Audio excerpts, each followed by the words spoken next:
एक बार की बात है, एक लड़की थी जिसका नाम सारिका था। सारिका 15 साल की लड़की है जो छुट्टियों में अपने गांव दादा दादी के घर घूमने जाती है। सारिका जब अपनी दादी के घर पहुंचती है तो उसके दादा दादी अपनी पोती से मिलकर बहुत खुश होते हैं, पर यह बात किसी को नहीं पता था कि जल्दी ही उनकी इस खुशी पर ग्रहण लगने वाला है। सारिका का कुछ दिन तो उसके गांव में बहुत अच्छे से बीता।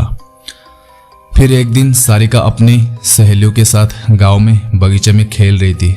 सारिका खेलते खेलते आम के पेड़ को देखती है। उसके बाद वो अपने सहेलियों से कहती है, चलो ना आम तोड़ते हैं। सारिका ढेले से आम को तोड़ने की कोशिश करती है और उसका ढेला आम पर लग भी जाता है, जिससे आम गिर जाता है। पर आम गिरते हुए थोड़ी दूर मिट्टी में दबे एक पोटली के पास चला जाता है। सारिका जब आम लेने वहां पहुंचती है तो उसे पोटली का थोड़ा हिस्सा उसे दिखाई देता है।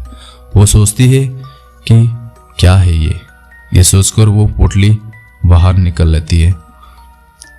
उस पोटली को खोलकर देखती है तो उसे उसमें कंगन मिलती है जो बहुत पुराने दिख रहे होते हैं।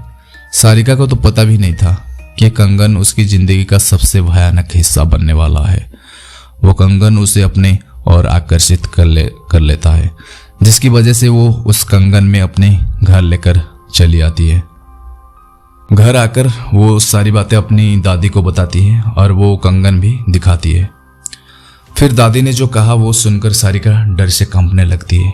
दादी कहती है कि वो पोटली कोई आम पोटली नहीं थी, वो एक चुड़ैल की पोटली थी।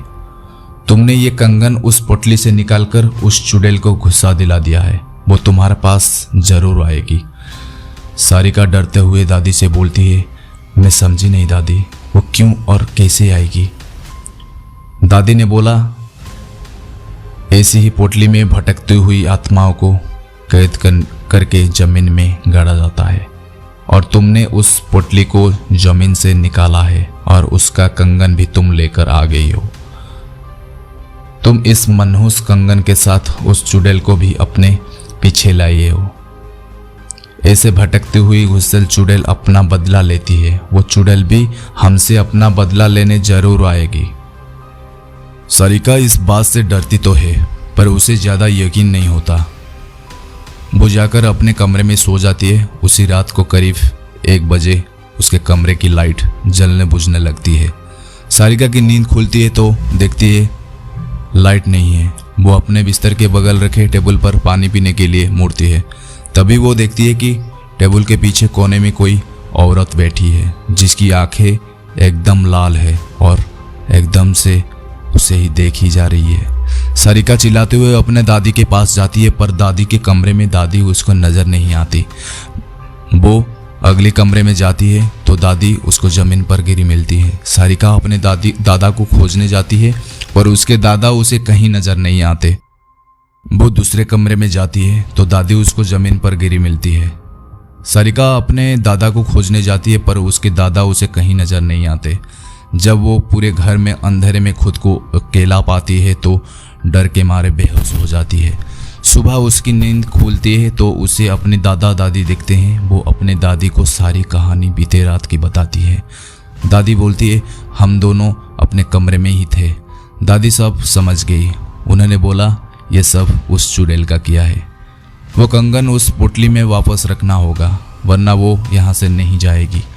सारिका बोलती है, चलो ना दादी, अभी कंगन रख आते हैं। दादी बोलती है, नहीं, उस चुड़ैल से पीछा छुड़ाना है तो तुम्हें अकेले ही वो रात में जाकर उस कंगन को वहां रखना होगा क्योंकि वो तुम्हारे पीछे है।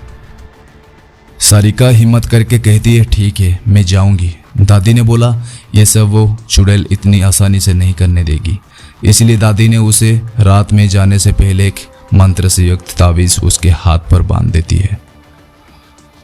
अब सारिका रात होने के बाद अकेले बगीचे की तरफ निकलती है। थोड़ी देर बाद उसे किसी के रोने की आवाज़ सुनाई देती है। पर दादी ने कहा था वो चुड़ैल तुम्हें अपनी तरफ आकर्षित करेगी, तुम उसकी तरफ ध्यान मत देना वरना वो तुझे अपने कब्जे में कर लेती। अब सारिका रात होने के बाद अकेले बगीचे की तरफ निकलती है।